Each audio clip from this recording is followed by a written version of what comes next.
Hey everybody, weekly update. Two things this week I want to focus on.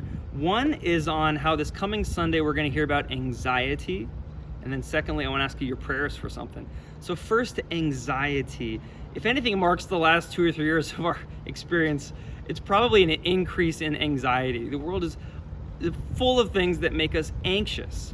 We may think sometimes that if we are anxious, that's a sign we don't have faith in God, and that's really not the case. In this coming Sunday, Jesus is going to teach us about anxiety. It's the Martha and Mary event where he says, Martha, Martha, you're anxious about many things.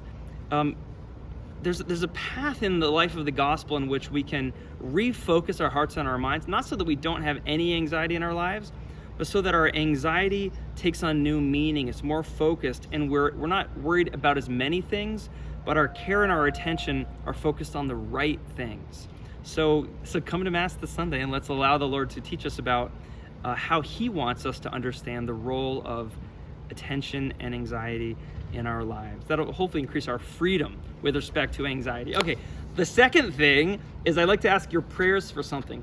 This coming weekend, our teenagers are going to the Steubenville Conference, the Franciscan University of Steubenville Conference in Tucson. Now, that's near and dear to my heart because when I was a young man, I went on some Steubenville conferences. They're kind of like big Catholic revival conferences for young people. And I just had life-changing experiences on those, really encountered the love of Jesus for me and the role of the church in my life.